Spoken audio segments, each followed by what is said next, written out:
सभी को सादर प्रणाम। मैं आचार्य दीपक कुमार आप सभी के सामने मैं अपने जीवन के कुछ अंश प्रकट कर रहा हूँ। देखिए, मैं आज एक वैद्य के रूप में समाज में सेवा दे रहा हूँ और आज के समय में बहुत भयानक व्याधियाँ प्रचलित हैं और हर वर्ष एक नया वायरस एक नए नाम लेकर के आता है और एक नया रूप लेकर के आता है। तो जैसा कि आप ये बात जानते हैं कि जो हमारी प्राचीन जो चिकित्सा पद्धति है, जो आयुर्वेद है, वह हमारे मनीषियों की एक शोधित एक विद्या है और वह विधा है, हमारी धरोहर है।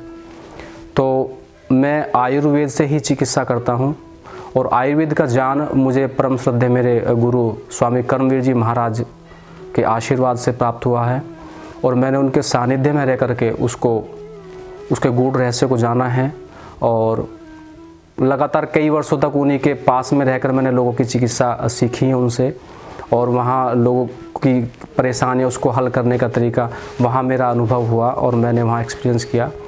और स्वामी जी तो एक समुद्र है, जैसे समुद्र के पास अथाह है, सीमा नहीं है, ऐसे ही स्वामी जी समुद्र हैं, आयुर्वेद में भी, योग में भी।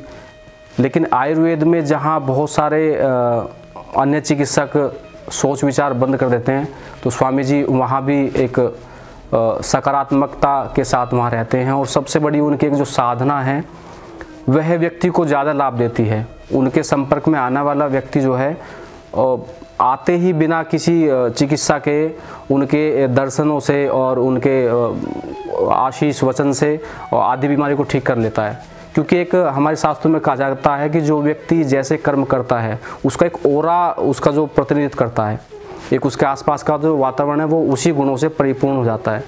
तो परम श्रद्धेय स्वामी जी एक सात्विक साधु हैं और हमारे भारतीय संस्कृति में साधु का एक उच्च स्थान माना जाता है। तो और अपने उनके जो कर्म हैं वो एकदम सात्विक हैं और धार्मिक हैं, एक कसौटी पे एकदम कसे हुए हैं, सशक्त हैं और सत्य का पालन करने वाले हैं परम श्रद्धेय स्वामी जी। तो उनका एक ओरा जो है वो पॉजिटिव है, उनके संपर्क में आने वाला व्यक्ति एकदम नकारात्मक को दूर छोड़ देता है।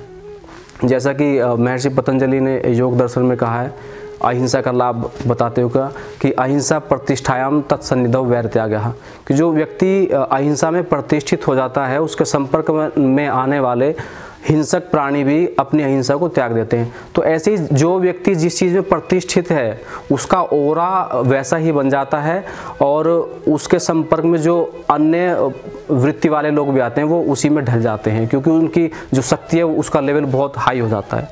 तो मैंने ये तो स्वयं अनुभव किया, लेकिन आश्रम में आने वाले बहुत सारे लोग जो हैं वो इस बात को कहते हैं कि हम जब भी स्वामी जी के सामने आते हैं तो अपने आप ही हमारी जो मानसिक स्थिति है, जो विकार हैं या व्याधियाँ, हमें लगता है कि ये ठीक हो जाएंगी ऐसी।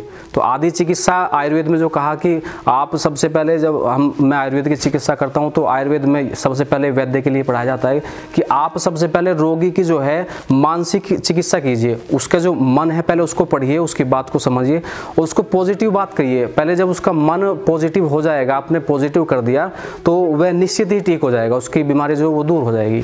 तो सबसे पहले यही है कि स्वामी जी के संपर्क में आने वाले जो लोग हैं वो मानसिक स्थिति एकदम स्वस्थ हो जाते हैं और जब मानसिक स्थिति स्वस्थ हो जाएगी, जैसा ही व्यक्ति विचार करता है, सोचता है, तो वैसे ही हार्मोन्स शरीर के अंदर क्रिएट होते हैं और जैसे हार्मोन्स क्रिएट होंगे वैसे ही पर हमारी जो शरीर है, इंद्रियाँ काम करती हैं। तो मन स्वस्थ हुआ तो शरीर भी स्वस्थ हो जाता है। तो परम श्रद्धेय स्वामी जी का बहुत बड़ा तप है और मुझे उनके जीवन से इस तप का एक आनंद मिला, एक स्वाद मिला, एक आशीष वचन मिला और मेरा जीवन भी मैं प्रयास करता हूँ कि मेरा जीवन स्वामी जी के आदर्शों पर चले और एक स्वामी जी का जो प्रकल्प है समाज को, एक राष्ट्र को एक नई दिशा देने के लिए, समाज को स्वस्थ बनाने के लिए।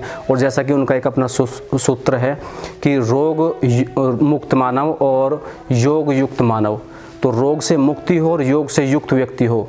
तो उसी जो उनका सूत्र है उसको साक्षात हम करें। कब करेंगे? जब हम स्वस्थ होंगे और हमारा समाज स्वस्थ होगा। तो मैंने जैसे स्वामी जी से आशीष वचन लेकर के विधा को जाना है और मैं भी सहयोग कर रहा हूँ स्वामी जी के जो प्रकल्प है उसी के आधार पर। तो आप सभी भी उनके जीवन से प्रेरणा लें, उनका सानिध्य प्राप्त करें और जीवन को उन्नत बनाइए। सभी का सादर धन्यवाद।